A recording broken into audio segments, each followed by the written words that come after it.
Right. Hello and welcome to the Culturel Irlandais conversation between writer and journalist Karl Whitney and artist Stephen Brands. This conversation marks the opening of the exhibition La Place des Grands Abysses by Stephen Brands in the Culturel Irlandais gallery. The project is the culmination of 10 years of research and exploration, some of which was conducted here in the Centre Culturel Irlandais during your residency, I think a year and a half ago, Stephen, if I'm right. 2.5 years. And it's the exhibition is very much rooted here in Paris, even if it takes place in an imaginary future in 2069. On entering the exhibition, one is immediately confronted with a large line drawing on vinyl based on the Place des Vosges, the elegant, beautiful Place des Vosges here in Paris.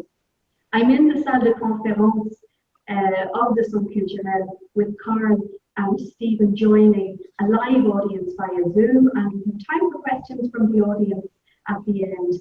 And this conversation will be recorded and shared online. And I'd like to acknowledge the financial support of Culture Ireland.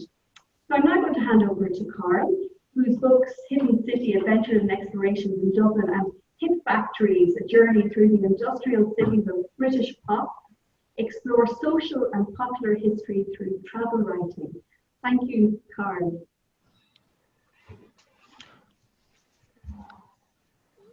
The artist Stephen Brands was born in Wolverhampton in the UK in 1966 and studied fine art in Bourneville College of Art, then Bath Academy of Art.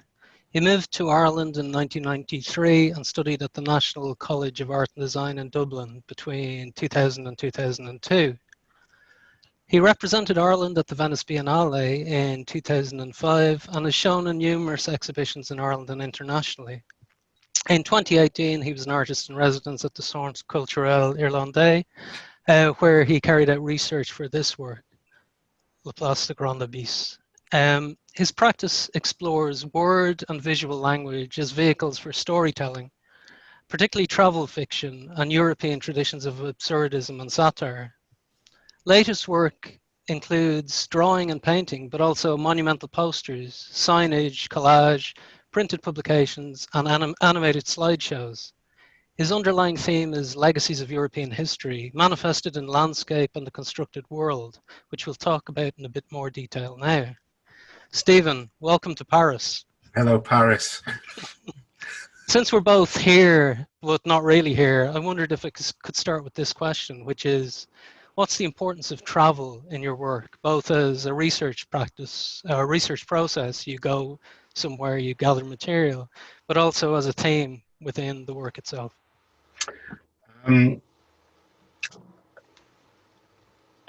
It's a complicated question. I think it goes all the way back to when I moved to Ireland. I had a practice making paintings, and I eventually just ran out of ideas.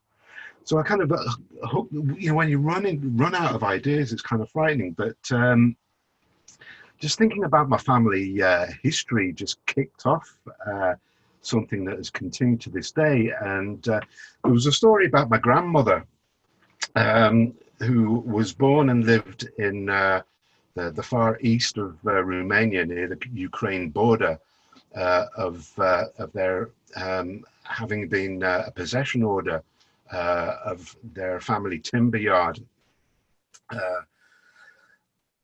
by the local militia. So my grandmother, and I only ever saw photos of her, but she was a large lady, and apparently she punched the sergeant that came to deliver the possession order, and the whole family had to evacuate within 24 hours. Now, it's probably just a story, but it's a story. And she had to okay, I'm going to go on this journey. Yeah. And instead of just merely illustrating it, what I did was I went to the nearest city to where she came from, which is Iași, in the far east of Romania. And then I made a series of about 300 drawings on little postcards of things just seen. as material to work with when I got back. And they then just progressed into these large drawings by means of using the information and just sewing it together, I guess. So you'd kind of go from a really small postcard size drawing to scale it up into something enormous. Was that the idea, or would you?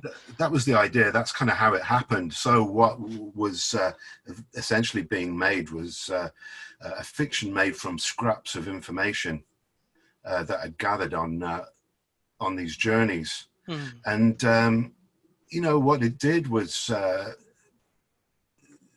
you had scraps of information that were actually taken from observation, but once you put them together, they created a whole new universe. So you kind of, through assembling it, you create a different meaning. Is that the idea? Yeah, a reassembled picture of Europe. That journey that I made actually followed her original journey, as far as I was aware of, from Romania to Hungary, through Austria, through the Czech Republic, through Germany, and then I didn't kind of go to the UK as my grandmother would have done, but I came back to Ireland then. So what were you, just out of interest, did you have letters or anything that you were drawing on? How did you know? No, nothing. You had to guess. Yeah, I had to guess. I mean, what was more important was, for me, was not the authenticity of her story. It was the idea about using it to create something new. Yeah, I mean, that's... And actually not having a predetermined or prescripted idea of what I was going to make. And that very much continues to the day. You know, travel is really important because, first of all, it exercises one's imagination, but you also absorb the political and cultural climate of the various places that you go. I mean, I don't travel that much. I have a family with 3 kids, so I'm very much tied to Kinsale here in Ireland. So when I do travel, I just pack in as much as I possibly can. And usually, so it's kind of like when you go somewhere, you have this kind of not predetermined journey in mind to do with the past. There's elements of past and present mix as you go. But very much so. I mean, I choose specific places to go because it sticks with a theme that I'm working with, and obviously the legacy of the Enlightenment is a huge theme that has served me well for the past 6 or 7 years, whatever. But that idea, and it's something that you're interested in as well, the derive, the idea of going somewhere and then going off road. The idea of, the idea of not thinking you're knowing where you're going, but, allowing an element of chance to dictate where you might end up, I suppose. Exactly. That's how you get surprised by things that you're not expected to see, or not expecting to see. So you mentioned the Enlightenment, and I mean, it turns up. Enlightenment figures turn up a lot in your exhibition, and especially in the presentation, the video film that you've put together. Why are you particularly interested in that? Why are you interested in examining these figures and the legacy? I might explain to the audience that the video piece is essentially a travelogue of sorts, and it's a travelogue I've been developing over the past 10 years. And even though it's a travelogue, it's a kind of a cry of despair as well, really. I mean, there's a lot of comedy in it. It's not a misery fest, but I look at where we are now, and we've reached a real base point, and it just amazes me how we continue to do that. I mean, throughout history, there've been these points, and the Enlightenment was one point where there was almost a sense of real progression and optimism about changing the world for humankind. And then another moment of enlightenment was the fin de siècle, um, with the development of industry also came you know, a real surge of an interest in knowledge and how we can develop the world. And then immediately after that, you had that nosedive into the First World War and then the Second World War. And then things came up again in the 1960s. And then, you know, with the development of what was to become the internet, that was another moment of enlightenment. And look where we are with that. Nobody trusts it. Nobody trusts it as a conduit for information. Do you think intelligence anymore? Do you think with these leaps forward, there's always, and these sort of great sort of efflorescences of culture or rationality or whatever, it comes there's an undertow to them that makes itself known pretty There's quickly. kind of there's a really strange, seems to be kind of a strange gut reaction against it. You know, they think it's just the way it is, and where we are now, we're right at the bottom of an abyss again. You know, you have to laugh, but at the same time, it's tragic. So, you know, the last project I did, which was commissioned by the Talbot Rice Gallery in Edinburgh, I looked at two individuals, Patrick Geddes and Gunter Grass, and chronologically, their lives, you know, one followed the other. Patrick Geddes was this incredible polymath who'd studied under Darwin, but he himself had quite a tragic life. But he seemed to override that tragedy with this incredible enthusiasm and optimism. And then you have Gunter Grass, who was born in between the wars, I think, but, you know, witnessed the whole development of Nazism, and then, you know, the nosedive again into what was the Second World War, in which he took part again. But then he was also, after the Second World War, was responsible for a lot of progressive thinking with the development of the new West German state. So, you know, all this stuff kind of interests me. Going back to the Enlightenment, yeah. You know, these characters like Rousseau and Voltaire, for all their incredible thought and what they gave to culture, they were all incredibly flawed characters. So there's you're interested in the sort of contradictions between the idealism and the realities of people's lives. But I think what's interesting when you were talking about Geddes in your previous work, Geddes and Gunter Grass, in this work you have Voltaire, you have other historical individuals that you kind of weave in biographies of or incidents from their lives. You're interested in the biographical, but also you also create a character who is the center of this piece. Tell me a little bit about the character you create. Yeah, the character I've been using for 10 years, and it's his travelogue, and it's his own research. He's got a job, or he had a job until this project. That he worked as for the cultural section of the Council of Europe. This is about what he did with in 2069. In 2069, you know, I think it's nice to use something else or somebody else as a conduit for thinking about the world, because you know, the opinions expressed might not be my own. It gives me a certain freedom to have this other objective as opposed to subjective view of things.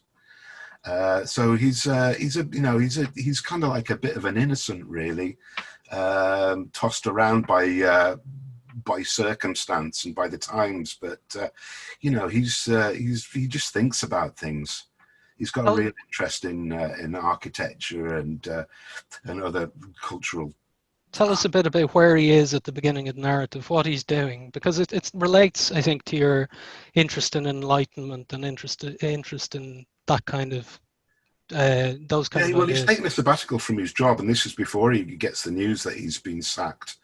And he's writing a book on optimism from a housing estate in Kinsale, which ironically, as I'm looking out the window, and that appears in the film, and all the way through through his disappearance of him in this estate in Kinsale, the dogs are barking, so you can barely hear the narration. It's kind of a bit like this here. You know, you think of Kinsale as this beautiful seaside town, but the reality is, you know, I'm on an estate. It could be, I know it couldn't be anywhere. It could be anywhere, but you know, at least I can walk to the seaside. You know, it's not that bad. But you know, in his case, he's having a bit of a rough time, so he wants to get to see some sun. But he's also writing this book on optimism.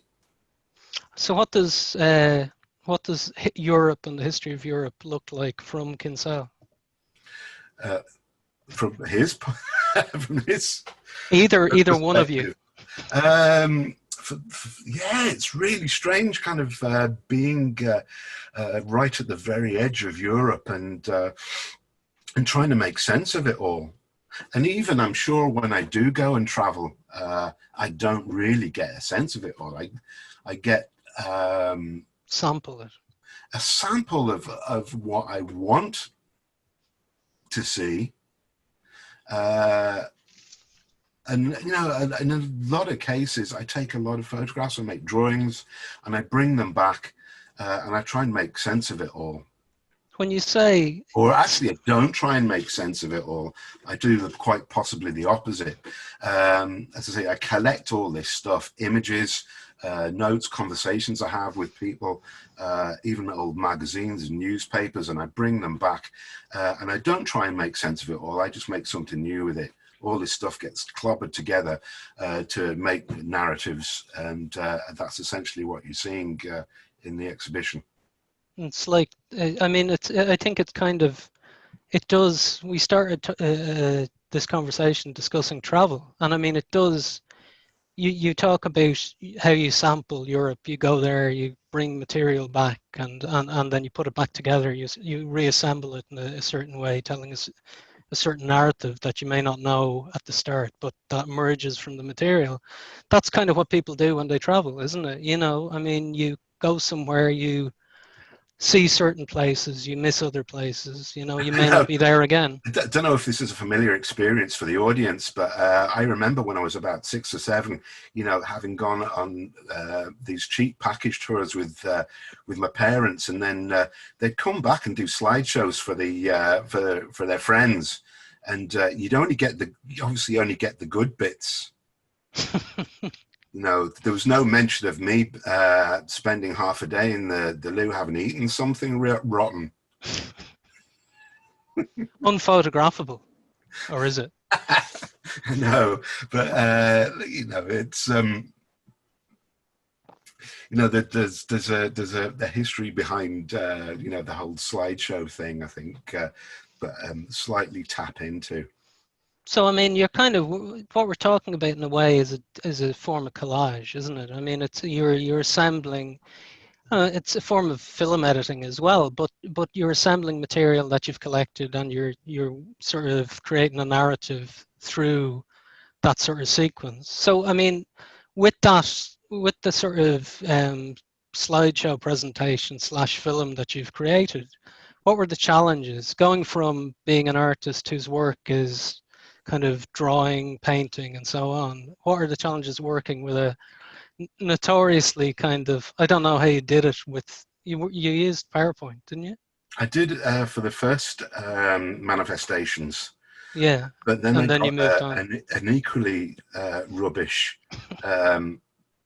sort of film editing. It's you know, it has nowhere of none of the complexity that some of the stuff that can't even remember the name of it. You know, these editing suites that you can get. I can't afford them. And I noticed you mentioned Chris Marker before, and I think there is a real challenge, but there's also an aesthetic that comes out of using really bottom shelf technologies. I'm not interested in the technology, and I'm not interested in making something that's really smooth and polished. And I think that's the photographs, the images in the video are actually, some of them are really, really nice, but the way it's put together, it's actually really cobbled together. It looks good. The way it is, limited resources. You try and make something substantial with them. Yeah, I mean, well, one of the things that reminded me, one of why I noted down Marker, is your use of quite futuristic, or I guess retro-futuristic buildings now, like the sort of Charles de Gaulle Airport, and I think you use do you use the Council of Europe in Strasbourg as well? No, I didn't. No. Okay. Ironically, I was meant to travel next month from Geneva to Hanover, and Strasbourg is on the way. Okay.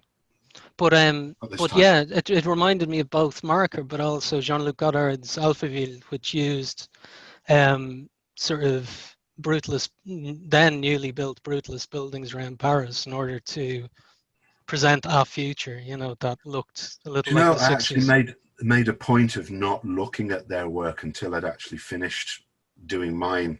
And obviously, I'd seen the Jetée a very, very long time ago, but I looked at it again only a month or so ago, and I only watched Sans Soleil 2 days ago, and there's a similar way of working. And I think that just boils down to trying to make the best of limited materials or technologies.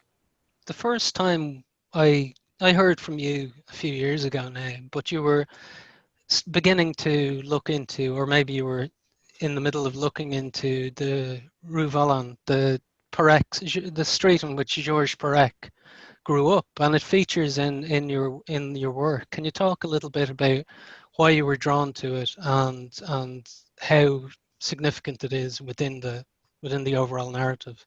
Yeah, it's Kevin Atherton, who was one of the tutors while I was doing my MA, and this was a long, long time ago, mentioned Georges Perek.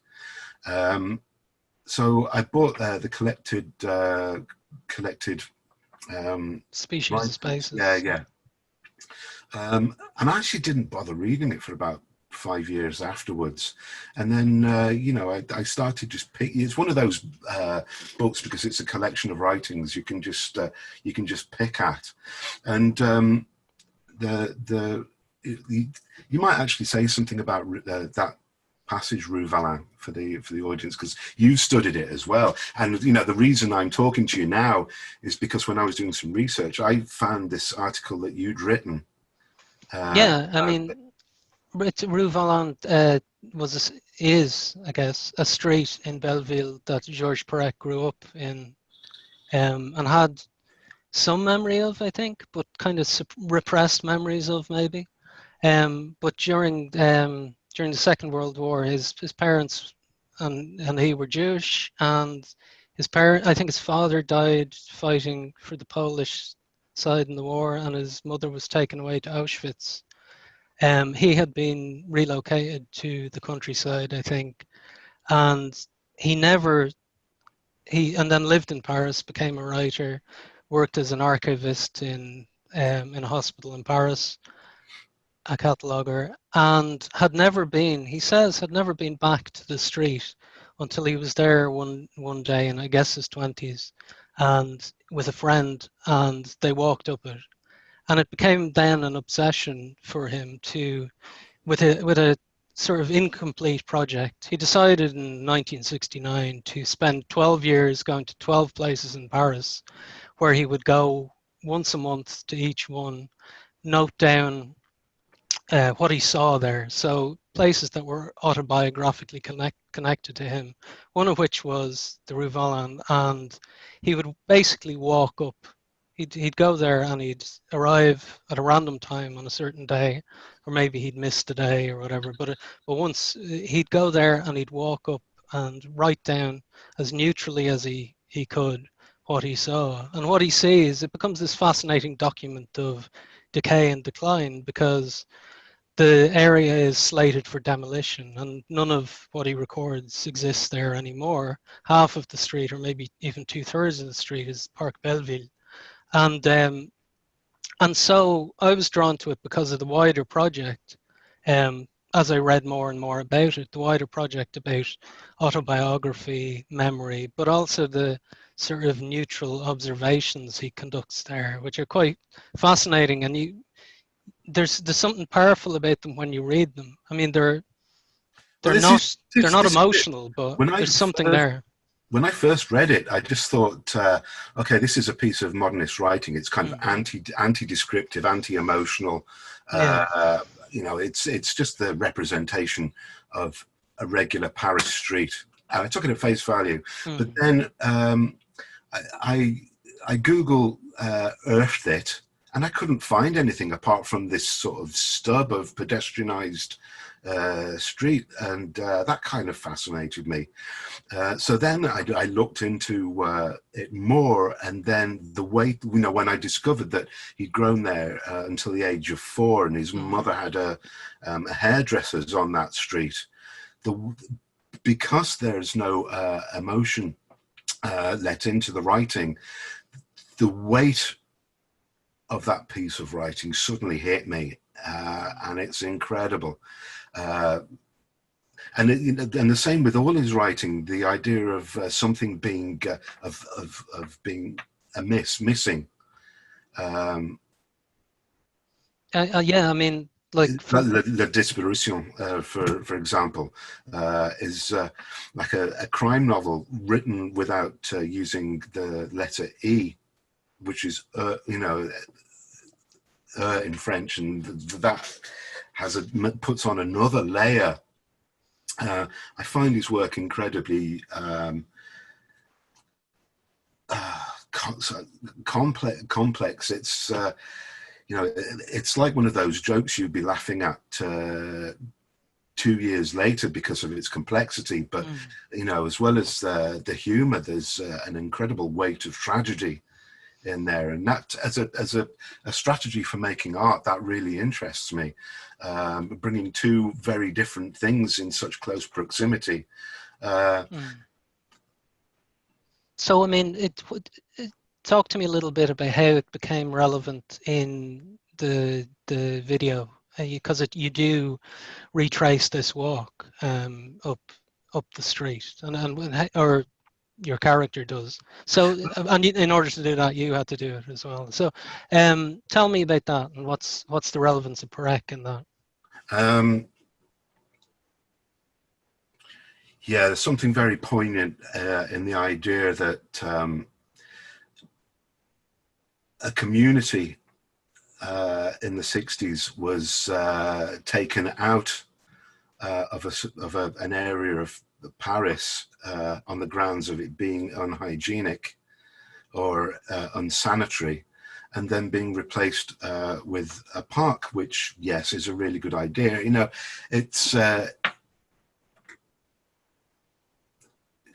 it can enter really strange territory when you think about these things. So I mean, you have, I suppose, multi-layered, isn't it? Because you have Perek and his, not his own memories, but his loss of his mother, and then you have the sort of anticipation, because the texts are being written during the period 1969 to 1974, 75. The anticipation of this kind of loss of this place, but also the people who lived there. It seems quite not empty. They haven't left yet, but there is a sense of anticipation with the whole thing, and it's on destruction. So I mean, this in your work, the sort of, there's a recurrence of ruin, I suppose. The idea of ruin and decline. I'd like you to talk a little bit about the place itself? What was your idea behind the place, using the Place de Vosges in this way? That came right at the beginning. You know, I saw an old painting on the website of oh God, I forgot the name of the museum, but it's closed at the moment, in the Marais. A painting from the 1600s of the Place de Vosges, and it just seemed like you know, the perfect armature for making one of the big drawings.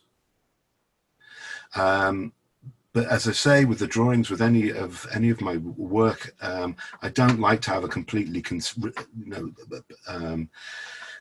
a complete idea of what I'm going to make. You know, that piece of work took 3 or 4 months to make. So every day things are coming that I think, okay, I can start putting in. And you know, in and amongst this place becoming a ruin and quite sad looking, there are starts of new modernist structures being built or half built amongst rubble. So there's a temple, you know, is there a Greek temple? Yeah, there's a Greek temple there as a folly. It's like a collection of I guess, like I don't know, a museum, is it? Or like a sort of kind of it turns out that playground. way. I think you know, I think we're all fascinated with ruins. The idea that you know, it goes back to the Osmandius idea of something that was really, really great being reduced to something that's quite sad. And there's something quite human. You know, we're all fallible beings. We all have moments of grandeur and optimism, and then it gets knocked out of us again, and then it's replaced with something else. I quite like this idea of, and it's like the stuffed animals you were asking me about that keep appearing in my work. What's it all I about? always like using animals in an anthropomorphic way, that, you know, they might suggest human characters or human characteristics, you know, even though they're stuffed, you know, they're kind of reanimated in some way. You know, it just kind of goes, it's a metaphor for the human condition, really. I think we all look at ruins with some sense of empathy for those buildings and the cultures that created them. Why do you think that is? I don't know. It's something I've never questioned myself, but it's. It seems like for the last few years, a lot of people in a lot of areas have been, and including myself, have been drawn to ruins or future ruins, or the idea of collapse and so on. This kind of almost semi-apocalyptic vision. So, I mean, what do you think? I think it's a way of both inoculating yourself against the possibility of it happening, of the world ending, let's say, or of things collapsing. I think we've been anticipating something for a long time. This is not to get mystical about it, and that the reason for that was either to reassure ourselves that it's not going to happen, or to think through what happens if it does happen. Yeah, well, you know, this stuff exists everywhere, and no more so than in Ireland. You know, right? You've got bungalows built next to, you know, the collapsed square castles. They're everywhere, and it's something we don't interrogate, or, you know, some people haven't interrogated it, but I find there's something really, really poetic, and as you say, you know, that sense of anticipating collapse, but then, you know, right next door to it, there's kind of new life, even though, or another failed example of resurrection. You know, the 1960s bungalow. And then, you know, where I'm living now on an estate that's only 3 years old, only a couple of doors away, there's the remains of a factory that was obviously levelled in Kinsale. Wow. What did it make? What did it make, do you know? Oh, no, it's gone. It's gone. All there is wasteland there. Oh, okay. And I was playing football with the kids there during lockdown, because it's the only place you go where you'd know you wouldn't, no one else would pass you by. Yeah. So do you see what you do, definitely with this work, as science fiction? No. What do you see it as? It's speculative history. And there's a big difference. Science fiction, I'm not really interested in the technological side, or what I am interested in, and I think Margaret Atwood summed it up really, really nicely in an interview that I saw with her a few months ago, when she was asked whether she was making with The Handmaid's Tale and the new book that she's written, whether she was making a prediction of what was going to happen in the future, and she said, no, it's not like that. It's from this present moment in time, there's any multitude of directions humankind could go in, and what I'm doing is just making or imagining one example of where we could go, and it could, you know, if it all went horribly wrong, and that's it. You know, I think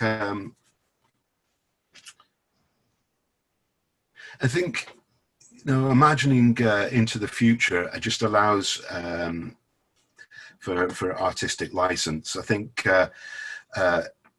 if you're working with stuff that's too close, either in time or geographically, that's why I never make work about Ireland. It's just because everything's so close, and in a sense, the work is as much about Ireland as anywhere else. I've lived here for nearly 30 years. You know, without, you know, it's kind of built into the fabric of what I do. But, you know, to make it make the work very, very specifically and pointedly about something so close, it's too open to scrutiny, and therefore you just can't allow that sense of license. We're going to draw things to a close now and open it up to questions from the floor, if we have any. So if anyone has any questions, let us know.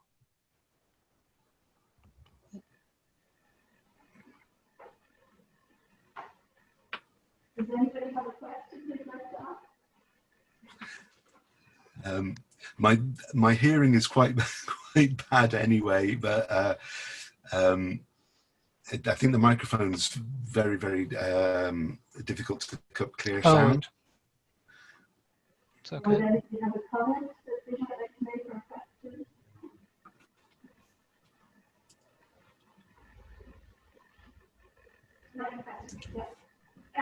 Hi, Stephen.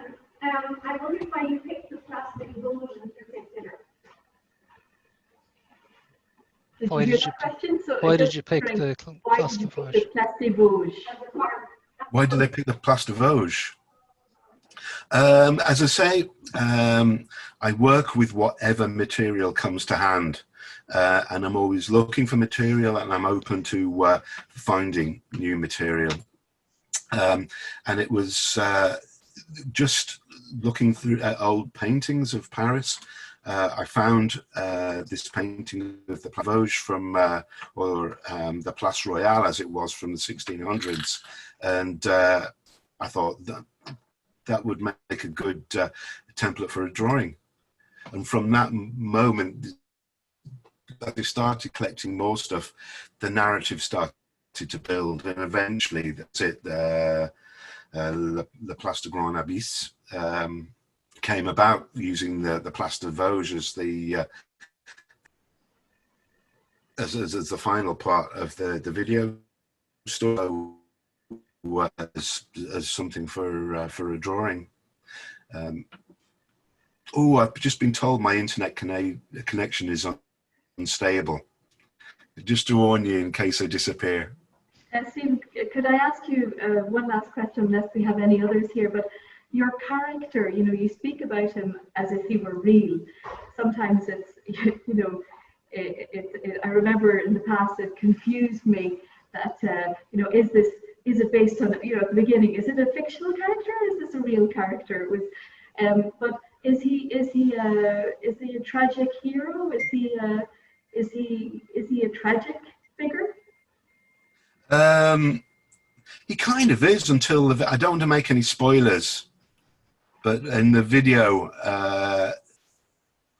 he kind of gets his own back.